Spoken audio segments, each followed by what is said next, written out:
okay, here's an interesting thing. Like, so you were a rounder in your youth. Yes. Were there any issues ever with your body?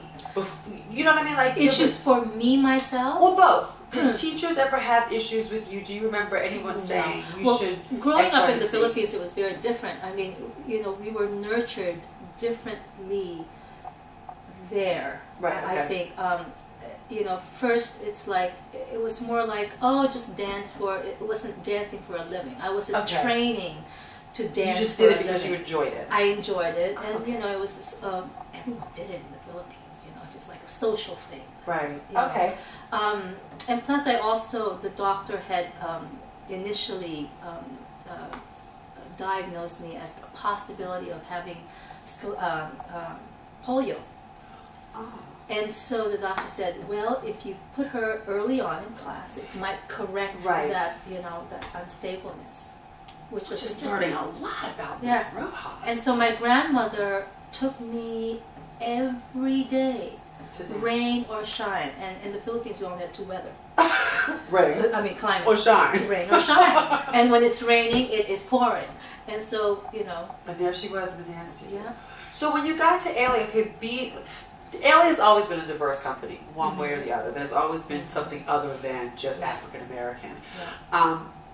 But can you talk a little bit about being in that environment with your type of body, and also about the idea of being, well, first let's go there. Yeah. About, were there any, not issues, but just things that came up in you possibly about having your body type, either whether it's specifically being Asian or being tinier? Well, before I came to America, I started, you know, you get to the age where you start getting very conscious about what you look like, start reading magazines, but at that time it wasn't really in magazines. They didn't talk about weight all the time. But being in the dance world, you start being aware of how you look.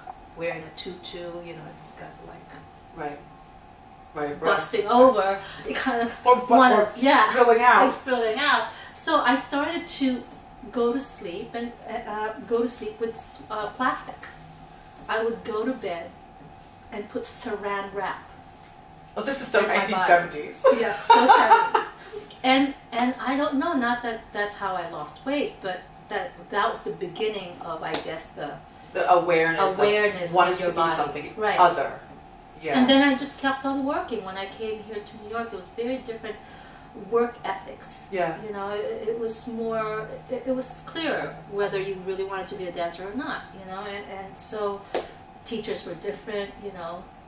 It was just different altogether. So that's how my body started changing. Right. And then when I got into the company, even more so, just the workload, you know. Right. I you know, you can always tell a person who I love the first young dancer who gets into the company for the first time, they leave a year later and they're just like, because the work does it. Yeah. I just have one other question about your dance career. Funny how you're interviewing and you're pointed. I pointed my toe. You can't see it. It's cashew. Very nice hook. Because one of the things you were famous for, besides your leg just being able to go shwap, was my hair. Was your hair. Right. How? How did that come about? No. How did you manage that? Actually, it's like part of my limb. You know, I never really thought of it as, oh, my hair is that long. It was a part of my being. Okay, that's for you. Now, what about your partners?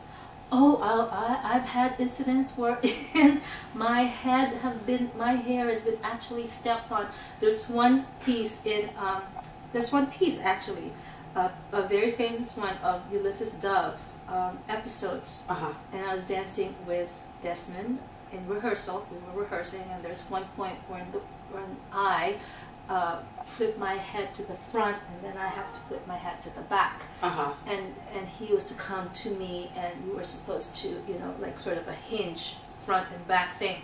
Well, it just so happened that as I flipped my head to the front, he stepped, and as I flipped to the back, he was on my hair. I literally felt the roots of my hair do that motion, and then like a big strand of hair was like on the floor. I was going like, oh my god. But you know, those are the hazards. That's just crazy. Yeah. Like, because sometimes you would dance it with it full on out. Yeah. So with partnering, how did it not? It somehow I was able to make Negotiate it. Yeah, it was, you know, like I said, I mean, your arms are part of, you know, your body, right? So somehow, if your arm has to get out of the way and roll around somebody's back or It's in a just movement, fantastic. my hair somewhat was able Follow to the shape. Yeah, follow the Yeah. shape and roll, and it was never in my face.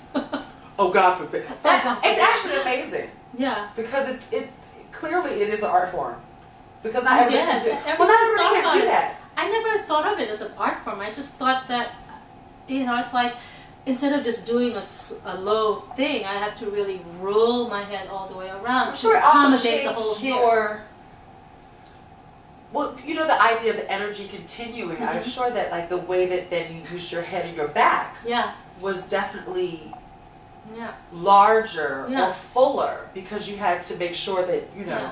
your hair cleared. Cleared the way. I'm sure that somebody's Cleared cornea the was path. just sliced by a blade of hair. And you're like, Well, some of my partners would say, "Oh, Liz, your hair." I was like, at one point I think was it Lenny Meek or Desmond or one of those or Don Bellamy said they almost gagged because it's like it just a went hairball. right. Who were you It went dancing? right through I was their dancing mouth. with Liz.